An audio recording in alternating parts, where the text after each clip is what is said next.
we've fairly accurately established we're Groove It. It's in the heart. Delight. Later, Professor Brian Cox, will be choosing the tracks of his years. We've also got a track from Calvin Harris' new album, Funk Wav Bouncers Volume 2. Yeah, honestly. And Craig David and Galantis have the record of the week. It's called DNA. Radio 2, BBC Sounds app, smart speaker, 88 to 91 FM.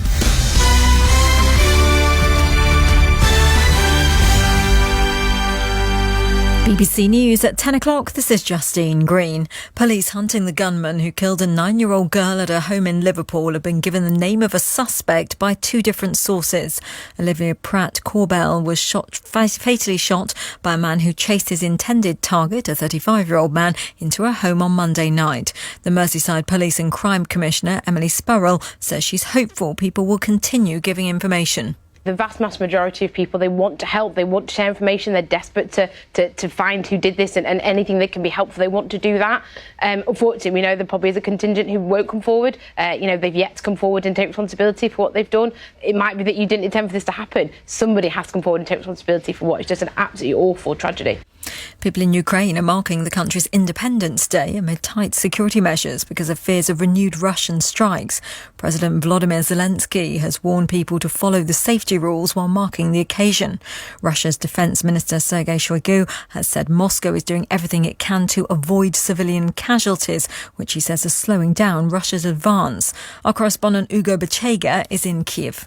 The conflict seems to be at a deadlock with no significant changes in terms of military positions and also no prospect of any kind of peace negotiations between Russia and Ukraine. At the same time, there is a massive human toll of this war with thousands of civilians killed, a third of the population displaced, millions of people have left the country, a fifth of this country is now under Russian occupation. The United States is expected to announce £2.5 billion worth of aid to Ukraine later today, its biggest military package. Bin collectors in many parts of Scotland join their colleagues in Edinburgh and take part in industrial action over pay. The strike began in the Scottish capital last Thursday after talks on a new pay offer stalled.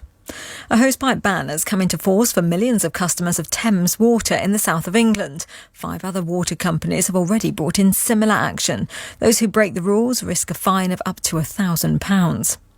Protesters from the environmental group Just Stop Oil blocked forecourts at 3 service stations off the M25 this morning: Cobham, Thurrock and Clackett Lane. 9 people have been arrested. The group is calling on the government to end new oil and gas projects. Our reporter Adrian Harms was at the scene of the protest at Cobham.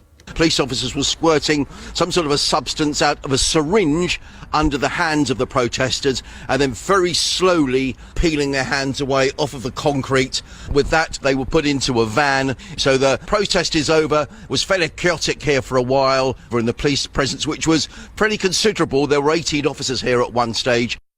Scientists have declared that the dugong, a marine mammal known as the gentle giant of the sea, is now extinct in China. The researchers believe their population collapsed because of excessive hunting and destruction of the seagrass they feed on. BBC News, it's 3 minutes past 10.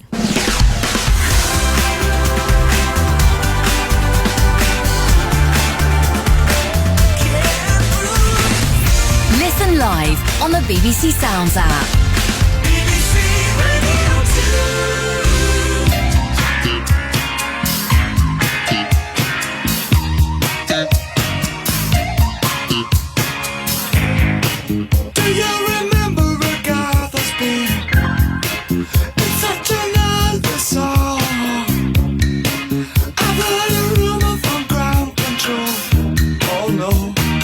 Say it's true. They got a message for